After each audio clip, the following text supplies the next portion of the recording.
A little bit about this interview with Rachel Platten, Emmy award-winning multi-platinum superstar and writer, superstar on the rise. She's definitely a star, but she wrote Fight Song, and she is coming to Charlotte. She is a major advocate for Mental Health Awareness Month, and I had the privilege of talking to her yesterday, not only about her music, but also how she incorporates music into her own advocacy of the importance of mental health awareness. So let's play that to you here on Live Impact News on WCNC Plus. Thank you so much for joining us. Fight Song. It is the song we know we didn't need until it came out. And you won the Daytime Emmy Award for performing it for the theme on Good Morning America. I mean, talk to me about this being an anthem, really, for so many people. Did you know it was going to hit the way it did? No. How could you know? I had no idea. I believed in my heart. I could feel the power of it, but I wrote it for me. I wrote it because I needed it. And I do remember walking around the streets of New York City and Los Angeles as I was producing it and trying over and over to find the answer to unlock how to produce this song. I do remember feeling like this is really powerful. And I listened to it over and over because it was helping me. So I did have this little wish and hope inside, like maybe could it impact other people this way?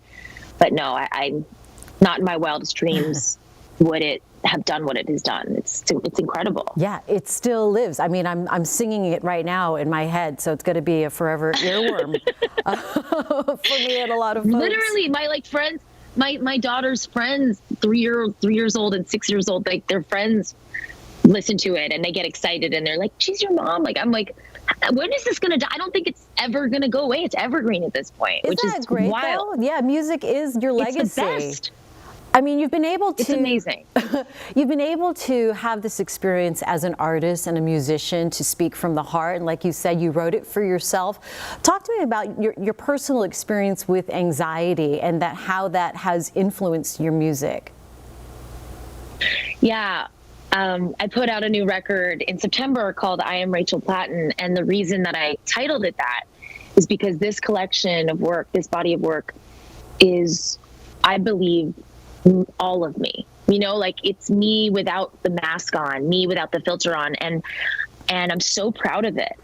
And I went through a lot the past 6 years, and I've been really public about my struggle with my mental health, my struggle with anxiety, depression, and panic attacks and stuff. And I wrote these songs as medicine for me.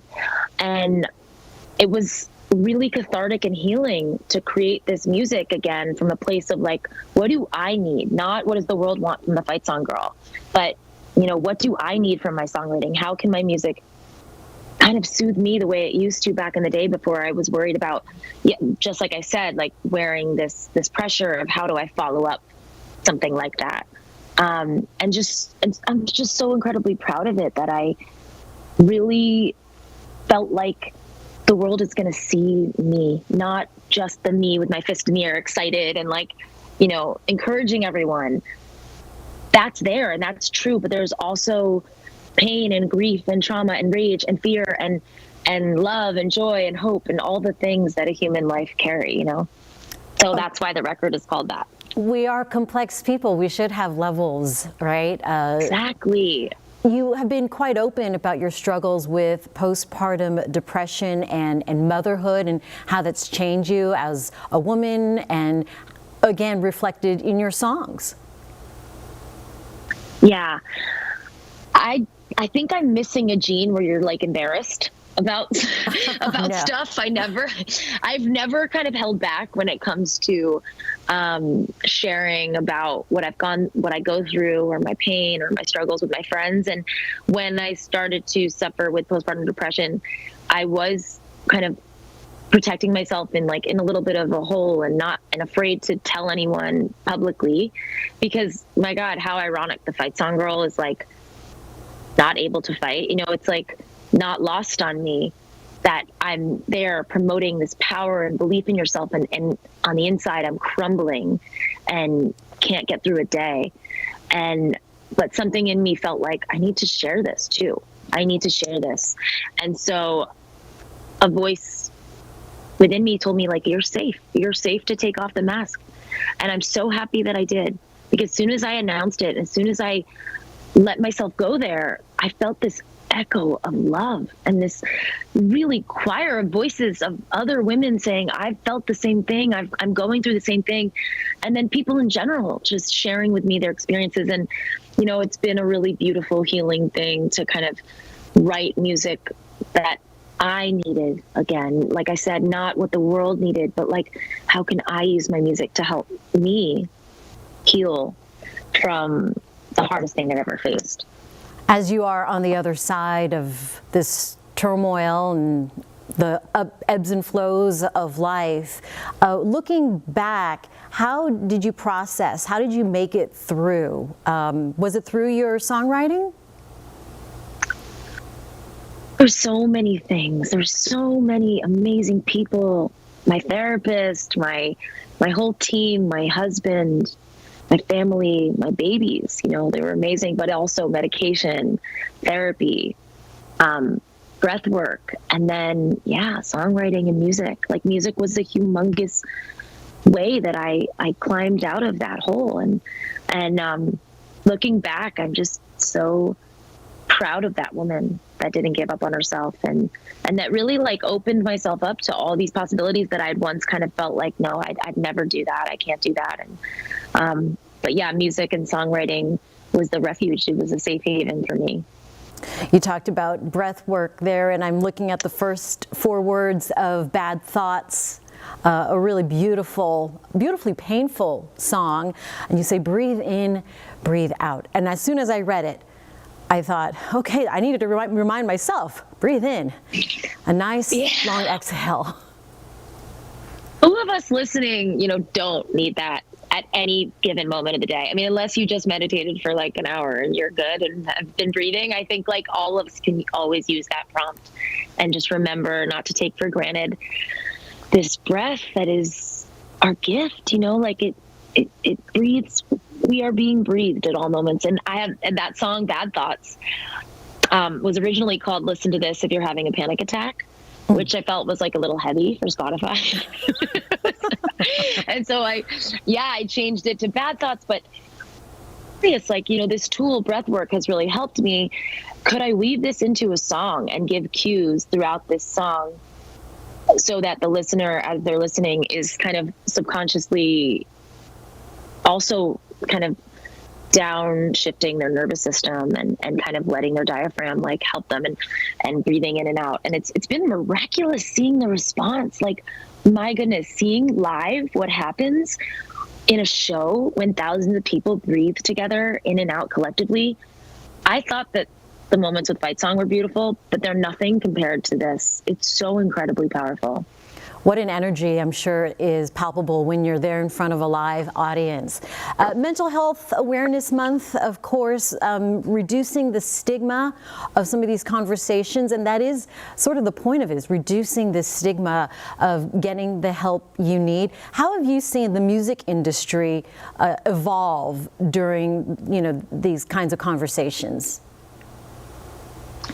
Yeah, I'm really proud of my fellow artists that are also not afraid to talk about this. I know Jelly Roll has been really vocal, and Doechii, and like there's a lot of artists that are using their platform to share about their own experiences, and it's amazing. It's amazing because, look, you know, I remember being younger and looking up to artists and like thinking, wow, if she shares about this. I remember Jewel had a song back in the day called I'm Sensitive. And that really impacted me as like a little 9-year-old girl listening to that record and being like, wow, she's naming a quality that I feel in myself too. And if she's singing about it, this woman that I look up to so much, maybe it's an okay quality for me to have too. And that's just one example of how music can like pervade our senses and let us know like, hey, you're not alone, you're safe. But I'm proud of my fellow artists.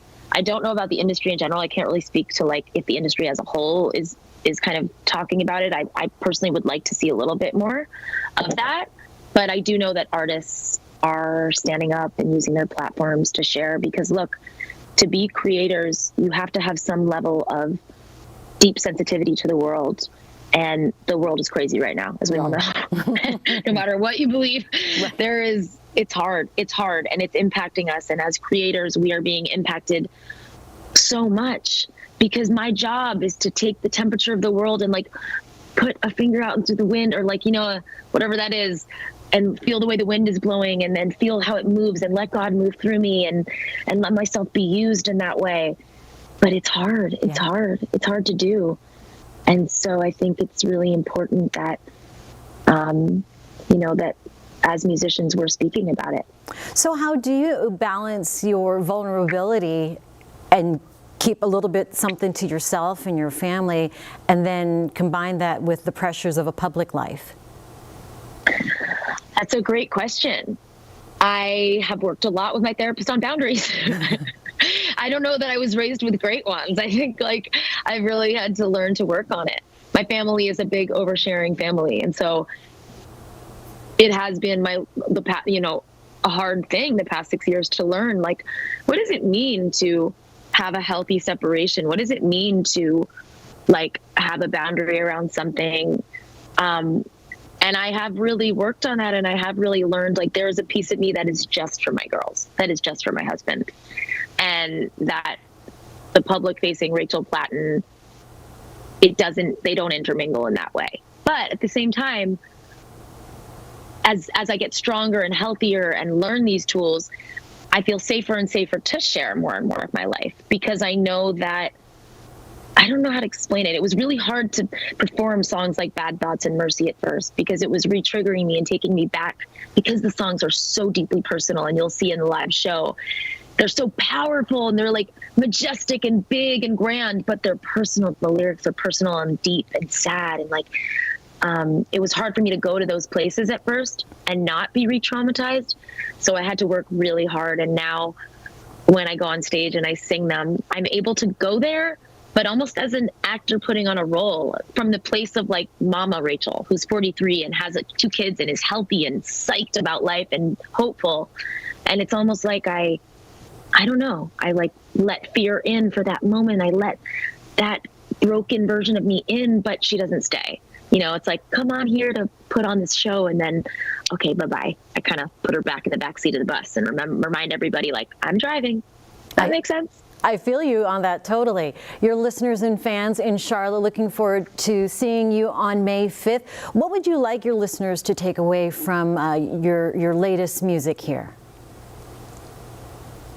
Man, I hope that it makes them feel the way it made me feel. I hope that it can be like a hand reaching back into the darkness and showing you a way out. Just one way out. You know, there's so many ways, but maybe this music can be another tool to remind you that you're not alone in what you're experiencing. We're all hurting right now. That's real. But there is a way out. There is light at the end of the tunnel. And I really do believe that though we might not be able to find purpose in all the things that are hard for us, you know, there's not a reason necessarily for suffering and pain, but I do think that we can make meaning out of them. I do think as human beings and artists, like, the greatest gift we can do in service is to transmute that pain into art, into something beautiful. And I feel really proud that I was able to do that with this record. And I hope that it is just a loving hug. I hope it's like a warm hug and a reminder, like, hey, you're doing okay. You're doing okay. I know the world is hard right now, but I've got you and you're not alone. And I hope it makes people feel like that. I love it. And if you're having a panic attack, listen to this, right? Yeah, I mean, honestly, I know it's a joke, but like, for real, I also think I've gotten messages from people, you know, who are like, I was having thoughts of self-harm, or I was having this, and Fight Song and Stand By You have always been that. And I've always gotten messages like that. But the messages I've been getting about Bad Thoughts and Mercy and Surrendering are really powerful too, from listeners, of like, it was like a safe button in a moment of panic. And so I feel really proud that it's able to do that. Rachel Platten joining us. Thank you so much. Again, looking forward to seeing you in less than a month here in Charlotte at the Neighborhood Theater. And between now and then, breathe in, breathe out. I love you all. We love you. Thank you, Rachel. Take care. Bye.